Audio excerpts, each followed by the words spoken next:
Hello all, welcome to lead factory. நம்ம இதுக்கு முன்னாடி கேபிஐ சீரிஸ் ஒன்று ஸ்டார்ட் பண்ணிட்டு இருந்தோம். ஸோ அதில் வந்து பார்த்தீங்கன்னா ப்ரொடக்ஷன் மற்றும் குவாலிட்டி ரிலேட்டட் கேபிஐ பற்றி நம்ம ஆல்ரெடி வீடியோ போட்டிருந்தோம், 2 வீடியோ போட்டிருக்கோம். ஸோ அந்த வீடியோவை நீங்கள் பார்க்கலன்னா மறக்காமல் அந்த வீடியோ ஃபஸ்ட்டு பாருங்கள். அதோட லிங்க் நான் அந்த டிஸ்கிரிப்ஷனில் போடுறேன். இன்றைக்கி நம்ம எதை பற்றி பார்க்க போகிறோம்னா மெயின்டெனன்ஸ் ரிலேட்டட் கேபிஐஸ் பற்றி பார்க்க போகிறோம். ஸோ வாங்க வீடியோக்குள்ளே போகலாம். ஸோ இந்த வீடியோ யாருக்கு ஹெல்ப்ஃபுல்லாக இருக்குன்னா, நீங்கள் ஒரு மெயின்டெனன்ஸ் டிபார்ட்மெண்ட் மேனேஜராக இல்லை ஒரு மெயின்டெனன்ஸ் சூப்பர்வைசராக இருந்தீங்கன்னா இந்த வீடியோ வந்து உங்களுக்கு ரொம்ப ரொம்ப ஹெல்ப்ஃபுல்லாக இருக்கும். ஸோ இதில் நான் ஒரு 5-6 கேபிஎஸ் வந்து நான் செலக்ட் பண்ணி வச்சுருக்கேன் இந்த வீடியோக்காக. ஸோ இந்த கேபிஎஸ் நீங்கள் ஃபஸ்ட்டு ட்ராக் பண்ணி மானிட்டர் பண்ணாலே உங்கள் டிபார்ட்மெண்ட்டை நீங்கள் கண்ட்ரோலில் கொண்டு வரலாம். ஸோ வீடியோக்குள்ளே போகிறதுக்கு முன்னாடி இந்த கேபிஐஸ் வந்து நீங்கள் எப்படி ட்ராக் பண்ணணும், எப்படி அதை ஃபாலோ பண்ணணுங்கிறத நான் சொல்லிடுறேன். ஸோ நீங்கள் ஃபாலோ பண்ணுற ஒவ்வொரு கேபிஐஸ்க்கும் ஒவ்வொரு பராமீட்டர்ஸ்க்கும் நீங்கள் வந்து உங்கள் போர்டில் ஒரு கிராஃப் மாதிரி நீங்கள் கொடுத்துடணும். ஸோ அந்த கிராஃப் கொடுத்ததுக்கப்புறம் டெய்லி வர அந்த அவுட்புட்டை வந்து நீங்கள் ட்ராக் பண்ணணும். ஸோ அப்படி ட்ராக் பண்ணுறப்போ வந்து பார்த்தீங்கன்னா உங்களோட ப்ராசஸ் வந்து கண்ட்ரோலில் இருக்கா இல்லை கண்ட்ரோல் இல்லாமல் போயிருக்காங்கிறது உங்களுக்கு தெரிய ஆரம்பிச்சிருக்கும். ஸோ அப்படி தெரிகிறப்போ இன்கேஸ் கண்ட்ரோல் மீறி போயிடுச்சுன்னா நீங்கள் அதை வந்து அங்கே இமீடியட்டாக ஒரு ஆக்ஷன் பிளான் எடுத்து நீங்கள் அதை கண்ட்ரோல் கொண்டு வரலாம். ஸோ இப்போ நம்ம இந்த மெயின்டெனன்ஸ் கேபிஐயில் என்னென்ன க்ரைட்டீரியாலாம் இருக்குன்னு பார்ப்போம். ஸோ வந்து ஃபஸ்ட்டு பார்த்தீங்கன்னா machine up time and down time. So up டைமுங்கிறது என்னென்னா மிஷின் வந்து எவ்வளோ நேரம் வந்து ப்ரொடக்ஷனுக்காக அவைலபிளாக இருக்குது அப்படிங்கிறது தான் மிஷின் அப் டைம். ஸோ இந்த அப் டைமோட பர்சன்டேஜ் தான் நம்மளோட ஃபஸ்ட்டு கேபிஐ. ஸோ இது எப்படி கால்குலேட் பண்ணோம்னா machine available time by total time. So total time வந்து பார்த்தீங்கன்னா ஒரு 8 ஹவர் ஷிஃப்ட் இருக்குன்னா நமக்கு ஒரு 1 ஹவர் பிரேக் டவுன்னா மீதி இருக்கிறது வந்து 7 ஹவர்ஸ். ஸோ அந்த 7 ஹவர்ஸுங்க தான் நம்மளோட அவைலபிள் டைம். ஸோ இதில் ஃபஸ்ட்டு பார்த்தீங்கன்னா மிஷின் அப் டைம். இந்த மிஷின் அப் டைமுங்கிறது நம்ம ப்ரொடக்ஷனுக்கு மிஷின் எவ்வளோ நேரம் அவைலபிளாக இருக்குது அப்படிங்கிறத கண்டுபிடிக்கிறது அந்த machine up time. So break down இல்லாமல் ப்ரொடக்ஷனுக்கு நம்ம அவைலபிளாக இருக்கிற டைம் தான் இந்த அப் டைம்னு சொல்லுவோம். ஸோ இது எக்ஸாம்பிள் படி பார்த்தோம்னா எக்ஸாம்பிளுக்கு 100 ஹவர்ஸ் வந்து என்னோடய டோட்டல் டைம் வந்து மிஷினோட டோட்டல் டைம் இருக்குது. ஸோ அதில் வந்து 80 ஹவர்ஸ் தான் வந்து என்னால் மிஷின் அவைலபிளாக இருக்குது. ஸோ எக்ஸாம்பிள் பார்த்தீங்கன்னா 80% தான் என்னோடய மிஷின் அப் டைம். ஸோ இதை வந்து பார்த்தீங்கன்னா நமக்கு வந்து இந்த அப் டைம் வந்து நீங்கள் இன்க்ரீஸ் பண்ண வந்து பார்த்தீங்கன்னா உங்களுக்கு ப்ரொடக்டிவிட்டி இம்ப்ரூவ் ஆகும், நம்மளோட மேனுஃபேக்சரிங் காஸ்ட் குறையும். ஸோ இந்த அப் டைமோட கிராஃப் பார்த்தீங்கன்னா இன்க்ரீஸிங் ட்ரெண்டில் தான் இருக்கணும். ஸோ அப் டைம் வந்து டிக்ரீஸ் ஆகிட்டே இருக்குன்னா அந்த இடத்துல ஏதோ இஷ்யூஸ் இருக்குது, நீங்கள் இமீடியட்டாக போய் அதை ஸ்டார்ட் பண்ணணும். ஸோ அடுத்து வந்து பார்த்தீங்கன்னா டவுன் டைம். ஸோ மிஷின் வந்து பிரேக் டவுன் ஆகி எவ்வளோ நேரம் இருக்குது அப்படிங்கிறது தான் அந்த மிஷின் டவுன் டைம்ங்கிறது. ஸோ இப்போ இது எக்ஸாம்பிள் பார்த்தீங்கன்னா 80 ஹவர்ஸ் வந்து அப் டைம்னா 20 ஹவர்ஸ் வந்து down time. So 20% of the நம்ம டோட்டல் டைம் வந்து பார்த்தீங்கன்னா நம்ம டவுன் டைம் மேலே போயிட்டுருக்கு. ஸோ இதை வந்து இந்த ட்ரெண்டு பார்த்தீங்கன்னா டவுன்வர்ட்ஸ் இருக்கணும். ஸோ எவ்வளோ நேரம் வந்து நமக்கு பிரேக் டவுனை நம்ம குறைக்கிறோமோ நமக்கு அவ்வளோக்கு அவ்வளோ பெனிஃபிட் வரும். ஸோ இதுதான் இந்த டவுன் டைம்ங்கிறது. ஸோ அடுத்து பார்த்தீங்கன்னா ஓஇ. ஸோ இது வந்து ஒரு முக்கியமான பராமீட்டர் அது. ஸோ ஓஇங்கிறது பார்த்தீங்கன்னா ஓவரால் எக்யூப்மெண்ட் எஃபெக்டிவ்னஸ். ஸோ இந்த ஓஇ எப்படி கால்குலேட் பண்ணோம்னா அவைலபிலிட்டி, பர்ஃபார்மன்ஸ், குவாலிட்டி இதோட 3 ப்ராடக்ட் தான் நம்ம ஓஇன்னு சொல்லுவோம். ஸோ இந்த ஓஇயை பற்றி டீட்டெயிலாகவே பார்த்தீங்கன்னா நம்ம ஒரு வீடியோ தமிழ்லையும் போட்டிருக்கோம், இங்கிலீஷ்லையும் போட்டிருக்கோம். ஸோ அதோட லிங்க் இந்த டிஸ்கிரிப்ஷனில் போடுறோம். ஸோ அதனால் நீங்கள் இந்த வீடியோ முடிச்சுட்டு அதையும் நீங்கள் பார்க்கலாம். ஸோ நான் அந்த எக்ஸாம்பிளுக்கு என்ன இருக்குன்னா என்னோட அவைலபிலிட்டி வந்து பார்த்தீங்கன்னா ஒரு 80% இருக்குது, பர்ஃபார்மன்ஸ் வந்து 70% இருக்குது, குவாலிட்டி 90% இருக்குது. ஸோ என்னோட ஓஇ கால்குலேட் பண்ணி பார்த்தீங்கன்னா 50% வருது. ஸோ ஓஇ வந்து பார்த்தீங்கன்னா ஆப்வியஸாக இன்க்ரீசிங் ட்ரெண்டில் தான் இருக்கணும். ஸோ இப்போ 50% இருக்குன்னா நமக்கு வந்து இம்ப்ரூவ் பண்ணுறதுக்கு ஸ்கோப் நிறைய இருக்குது. ஸோ நம்ம ஓஇ வந்து பார்த்தீங்கன்னா மேக்ஸிமம் 85% வரைக்கும் கொண்டு வரலாம் இன்க்ரீஸ் பண்ணுறதுக்கு. ஸோ இப்போ ஓஇ வந்து டவுன் ஆச்சுன்னா அது எந்த இடத்துல வந்து நமக்கு இஷ்யூஸ் இருக்குது, அவைலபிலிட்டிலையா இல்லை பர்ஃபார்மன்ஸ்லையா குவாலிட்டிலையா, அப்படி எந்த இடத்துல நமக்கு வந்து ரொம்ப கம்மியாக இருக்குது அப்படிங்கிறத கண்டுபிடிச்சிட்டு நம்ம அந்த இம்ப்ரூவ் பண்ணுறதுக்கான ஆக்ஷன் எடுக்கலாம். ஸோ அடுத்து பார்த்தீங்கன்னா எம்டிடிஆர். ஸோ இந்த எம்டிடிஆர், எம்டிபிஎஃப்ங்கிறது ஒரு ரொம்ப முக்கியமான கேபிஐ இது. ஸோ ஃபஸ்ட்டு எம்டிடிஆருங்கிறது மீன் டைம் டு ரிப்பேர். அதாவது ஒரு ஃபெயிலியரை ரிப்பேர் பண்ணுறதுக்கு எவ்வளோ நேரம் ஆகுது அப்படிங்கிறது இந்த எம்டிடிஆர் இது. ஸோ இந்த எம்டிடிஆரை எப்படி கால்குலேட் பண்ணுவோம்னா total down time by number of failures. So எக்ஸாம்பிளுக்கு நம்மளோட டவுன் டைம் வந்து 20 ஹவர்ஸ் இருக்குன்னு வச்சுக்கோங்க.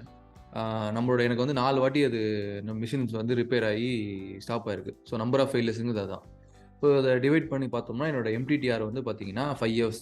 ஸோ இது என்ன குறிக்குதுன்னா, எனக்கு ஒரு ப்ராப்ளம் வந்தால் அதை ரிப்பேர் பண்ணுறதுக்கு எனக்கு வந்து 5 இயர்ஸ் ஆகும் அப்படிங்கிறது இந்த எக்ஸாம்பிள் சொல்லுது. ஸோ இதை வந்து பார்த்தீங்கன்னா 5 இயர்ஸுங்கிறது பார்த்தீங்கன்னா ரொம்ப அதிகம். ஸோ இதை நம்ம குறைக்கிறதுக்கு என்னென்ன வழி அப்படிங்கிறத பார்க்கணும். ஸோ எக்ஸாம்பிளுக்கு இப்போ ரிப்பேர் பண்ணணும்னு பார்த்தீங்கன்னா, இது எப்படி இம்ப்ரூவ் பண்ணலாம் அப்படின்னு பார்த்தீங்கன்னா, அந்த அந்த மெயின்டெனன்ஸ் பர்சனோட ஸ்கில்லை இம்ப்ரூவ் பண்ணலாம் நீங்கள். இல்லைனா அந்த டூல்ஸோட சர்ச்சிங் டைம் நீங்கள் குறைக்கலாம். ஸ்பேர் இல்லாமல் சில நேரத்தில் நிற்கும். ஸோ ஸ்பேரை நம்ம வந்து ஸ்டாக் மெயின்டைன் பண்ணி வச்சுருக்கலாம். ஸோ இந்த மாதிரி சில ஸ்டெப்ஸ்லாம் எடுத்தோம்னா நம்மளோட எம்டிடிஆர் வந்து குறையும். ஸோ இந்த எம்டிடிஆர் வந்து டிக்ரீஸ் ஆக நம்மளோட மிஷின் அவைலபிலிட்டி டைம் வந்து இன்க்ரீஸ் ஆகிட்டே இருக்கும். ஸோ இதை வந்து நம்ம வந்து டைமாகவும் குறைக்கலாம், அக்கரன்ஸாகவும் குறைக்கலாம். ஸோ நீங்கள் இது குறைச்சாலுமே நம்மளோட ப்ராசஸ் வந்து இம்ப்ரூவ் ஆகும். அடுத்து பார்த்தீங்கன்னா மீன் டைம் பிட்வீன் ஃபெயிலியர். இது எதுக்குன்னா 2 ஃபெயிலியர் நடுக்குள்ள எவ்வளோ நேரம் ஆகுது அதை கண்டுபிடிக்கிறதுக்கு தான் இந்த கேபி யூஸ் பண்ணுறோம். இப்போ நார்மலாக ஒரு ப்ராப்ளம் வருது, அதுக்கான ஆக்ஷன் பிளான் எடுக்கிறோம், மிஷின் ரன் ஆகுது. பட் அகைன் பார்த்தீங்கன்னா வித்தின் ஃபியூ ஹவர்ஸ்லையோ இல்லை ஃபியூ டேஸ்லையோ பார்த்தீங்கன்னா அகைன் அந்த சேம் இஷ்யூஸ் வரும். ஸோ இதெல்லாம் தடுக்கிறதுக்கு நம்ம இந்த எம்டிபிஎஃப் யூஸ் பண்ணுவோம். ஸோ 2 ஃபெயிலியர் நடுக்குள்ள எவ்வளோ நேரம் ஆகுது அப்படிங்கிறத இதை வச்சு கண்டுபிடிக்கலாம். ஸோ இது வந்து பார்த்தீங்கன்னா இந்த டைம் வந்து இந்த டைம் வந்து நமக்கு இன்க்ரீஸ் ஆக நமக்கு வந்து நம்ம எடுத்த ஆக்ஷன் பிளானும் கரெக்டுன்னு தெரியும், நம்மளோட மிஷினும் நம்ம வந்து எஃபெக்டிவாக ரன் ஆகுதுன்னு தெரியும். ஸோ இது எக்ஸாம்பிள் பார்த்தீங்கன்னா இதோட எப்படி கால்குலேட் பண்ணணும்னா total up time by number of failure. So up டைம்ங்கிறது நான் முன்னாடி சொல்லியிருக்கேன், நம்மளோட மிஷின் வந்து எவ்வளோ நேரம் நமக்கு அவைலபிளாக இருக்குது அப்படிங்கிறது, ப்ரொடக்ஷனுக்கு அவைலபிளாக இருக்குது அப்படிங்கிறது. ஸோ இந்த அப் டைம் வந்து இந்த டவுன் டைம் ரிப்பேர் எல்லாம் போக மீதி இருக்கிறது நமக்கு இந்த அப் டைம். ஸோ இந்த up time by number of failures. So இந்த எக்ஸாம்பிள் எடுத்து பார்த்தோன்னா நம்ம 180 ஹவர்ஸ் வந்து எனக்கு மிஷின் அப் டைம் இருக்குது, எனக்கு வந்து 4 வாட்டி தான் ஃபெயிலியர் ஆயிருக்கு. ஸோ இந்த மீன் டைம் பிட்வீன் ஃபெயிலியர் வந்து பார்த்தீங்கன்னா 45 ஹவர்ஸ். ஸோ இந்த 45 நீங்கள் என்ன பண்ணலாம்னா எப்படி 50 ஆக்கலாம், எப்படி 55 ஆக்கலாம் அப்படிங்கிறத நம்ம கொண்டு வரலாம். ஸோ அடுத்து பார்த்தீங்கன்னா இது ஒரு காஸ்ட் கேபிஐ. இது என்ன சொல்கிறோம்னா யூனிட் மெயின்டெனன்ஸ் காஸ்ட் அப்படின்னு சொல்லுவோம்.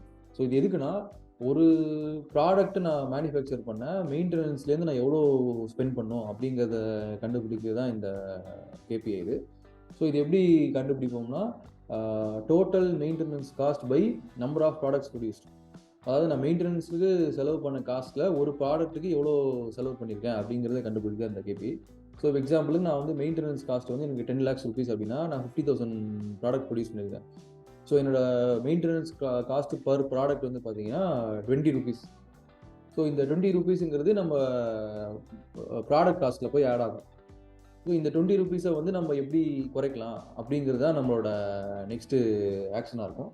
ஸோ இந்த காஸ்ட் நீங்கள் காஸ்ட்னாலே உங்களுக்கு ஆப்வியஸாக வந்து அதை டவுன்வர்ட்ஸ் தான் இருக்கணும் அதோட ட்ராக்கிங்கு. ஸோ இந்த காஸ்ட்டை நம்ம எப்படி குறைக்கலாம், இது யாரோட லைஃப் எப்படி இம்ப்ரூவ் பண்ணலாம், இந்த மாதிரியான ஆக்டிவிட்டியில் நம்ம எடுத்தோம்னா இந்த காஸ்ட் வந்து நமக்கு குறையும். ஸோ அடுத்து பார்த்தீங்கன்னா பிளான்ட் அண்ட் அன்பிளான்டு மெயின்டெனன்ஸ். அதாவது நமக்கு ஒரு ஐடியல் தம் ரூல் என்னன்னா, நம்ம பண்ணுற மெயின்டெனன்ஸ் எல்லாமே ஒரு பிளான்டு மெயின்டெனன்ஸாக தான் இருக்கும். அப்நார்மலாகவோ அன்பிளான்டாகவோ இருந்ததுன்னா நம்ம வந்து அங்கே நம்மளோட ப்ராசஸ் வந்து நம்ம கண்ட்ரோலில் இல்லைன்னு அர்த்தம். ஸோ இந்த பிளான்டு மெயின்டெனன்ஸை வந்து எப்படின்னா நம்ம எவ்வளோக்கு எவ்வளோ இன்க்ரீஸ் பண்ணுறோமோ நம்மளோட ப்ராசஸ் வந்து அவ்வளோக்கு எவ்வளோ எஃபிஷியண்டாக இருக்குன்னு அர்த்தம். ஸோ இப்போ இந்த பிளான்ட் மெயின்டெனன்ஸ் பர்சன்டேஜ் எப்படி கால்குலேட் பண்ணோம்னா டோட்டல் மெயின்டெனன்ஸ் ஹவர்ஸில் பிளான்டு மெயின்டெனன்ஸோட கான்ட்ரிபியூஷன் எவ்வளோ. இப்போ எக்ஸாம்பிளுக்கு 100 hours நான் என்னோட டோட்டல் மெயின்டெனன்ஸ் ஹவர்ஸ்னால் 25 hours தான் நான் என்னோட பிளான்டு மெயின்டெனன்ஸ். ஸோ அப்படின்னா 25% தான் நான் வந்து என்னோட பிளான்டு மெயின்டெனன்ஸாக இருக்குது. ஸோ இந்த பிளான்டு மெயின்டெனன்ஸை நான் வந்து இன்க்ரீஸ் பண்ணோம். ஸோ அது இன்க்ரீஸ் பண்ணுறதுக்கு எப்படி அப்படிங்கிறத நம்ம ஆக்ஷன் எடுக்கணும். ஸோ இது எப்படி இன்க்ரீஸ் பண்ணலன்னா நம்மளோட ஸ்பேர் லைஃப் எல்லாம் நம்ம முன்னாடியே ப்ரெடிக்ட் பண்ணி அதுக்கேற்ற மாதிரி நம்ம பிரேக் டவுன் ஆகிறதுக்கு முன்னாடி மாற்றலாம். இல்லைனா நம்ம அப்பப்போ பீரியாடிக்கல் மெயின்டெனன்ஸ் பண்ணலாம். இந்த கிளிப் மெத்தடாலஜின்னு சொல்லுவாங்க, கிளீனிங், லூப்ரிகேஷன், இன்ஸ்பெக்ஷன், டைட்டனிங், இந்த மாதிரிலாம் நம்ம பண்ணோம்னா இந்த மாதிரி ப்ராசஸில் பண்ணோம்னா நம்மளோட மிஷின் லைஃப் வந்து கொஞ்சம் இம்ப்ரூவ் ஆகும். அட் த சேம் டைம் வந்து பிரேக் டவுன் ஆகாமல் நம்ம பிரேக் டவுன் மெயின்டெனன்ஸில் அக்கௌண்ட் ஆகாமல் பிளான்டு மெயின்டெனன்ஸில் தான் அது அக்கௌண்ட் ஆகும். ஸோ ஸோ இந்த மாதிரி ஆக்டிவிட்டி நம்ம டிஃபைன் பண்ணி பண்ணோம்னா பிளான்ட் மெயின்டெனன்ஸோட பர்சன்டேஜ் வந்து இன்க்ரீஸ் ஆகும். அடுத்து பார்த்தீங்கன்னா அன்பிளான்டு மெயின்டெனன்ஸ், அதாவது நம்ம மிஷின் பிரேக் டவுன் ஆனதுக்கப்புறம் நம்ம அதை மெயின்டெனன்ஸ் பண்ணி சரி பண்ணுற டைம் தான் இது அன்பிளான்டு மெயின்டெனன்ஸ். ஸோ இந்த அன்பிளான்டு மெயின்டெனன்ஸ் வந்து நீங்கள் எவ்வளோக்கு எவ்வளோ குறைக்கிறீங்களோ அவ்வளோக்கு எவ்வளோ உங்களுக்கு ப்ரொடக்டிவிட்டி இம்ப்ரூவ் ஆகும், உங்களோட ப்ராசஸும் ஸ்ட்ரென்த் ஆகும். ஸோ இப்போ இந்த எக்ஸாம்பிள் பார்த்தீங்கன்னா அன்பிளான்டு மெயின்டெனன்ஸ் வந்து நான் 100 ஹவர்ஸில் பார்த்தீங்கன்னா 25 ஹவர்ஸ் தான் பிளான் மெயின்டெனன்ஸ் பண்ணியிருக்கேன். ஸோ மீதி 75 ஹவர்ஸ் வந்து பார்த்தீங்கன்னா அன்பிளான் மெயின்டெனன்ஸ் தான். ஸோ 75 ஹவர்ஸுங்கிறது பார்த்தீங்கன்னா என்னோட 75%. ஸோ இதை வந்து நான் வந்து குறைக்கணும். ஸோ எக்ஸாம்பிள் இது எப்படி குறைப்போம்னா நம்ம பிளான்டு மெயின்டெனன்ஸ்க்கு சொன்ன ஸ்டெப் மாதிரி தான் இதுவும் அப்ளிகபிள் ஆகும். ஸோ நம்ம அன்பிளான் மெயின்டெனன்ஸை குறைக்க நமக்கு ப்ராசஸ் இம்ப்ரூவ் ஆகும். இதோட பார்த்தீங்கன்னா இந்த வீடியோ முடியுது. உங்களுக்கு இந்த வீடியோ புரிஞ்சிருக்கும்னு நினைக்கிறேன். ஸோ இதே மாதிரி வேறு ஏதாவது கேபிஐ வீடியோஸ் நீங்கள் போடனாலும் இந்த கமெண்ட் பாக்ஸில் போடுங்க. நம்ம அதை நெக்ஸ்ட் வீடியோவில் அதை பற்றி கண்டிப்பாக பேசுவோம். இதே மாதிரி நீங்கள் நிறைய லீன் ரிலேட்டடாக தெரிஞ்சுக்கணும்னா எங்களோட யூடியூப் சேனலை மறக்காமல் சப்ஸ்கிரைப் பண்ணுங்கள். உங்களோட ஃப்ரெண்ட்ஸ்க்கு கொலீக்லாம் இதை பற்றி ஷேர் பண்ணுங்கள். நீங்கள் இன்னும் லீனில் தனிப்பட்ட முறையில் நிறைய தெரிஞ்சுக்கணும் அப்படின்னு இல்லை உங்கள் கம்பெனியில் ஒரு 20 பேருக்கு இல்லை 10 பேருக்கு வந்து நிறைய நீங்கள் தெரிஞ்சுக்கணும், சொல்லிக் கொடுக்கணும்னு ஆசைப்பட்டீங்கன்னா எங்களோட லீன் சாம்பியன் கோர்ஸ் வந்து ஃப்ரீயாகவே நாங்கள் ப்ரொவைட் பண்ணுறோம். அதோட லிங்க்கையும் நான் டிஸ்கிரிப்ஷனில் போடுறேன். ஸோ நீங்கள் அதை கம்ப்ளீட் பண்ணிங்கன்னா உங்களுக்கு ஒரு சர்டிஃபிகேட்டும் கிடைக்கும். உங்கள் கரியருக்கும் அது ஒரு ஹெல்ப்ஃபுல்லாக இருக்கும்னு நினைக்கிறேன். இதே மாதிரி இன்னொரு வீடியோவில் உங்களை சந்திக்கிறேன். Until then by.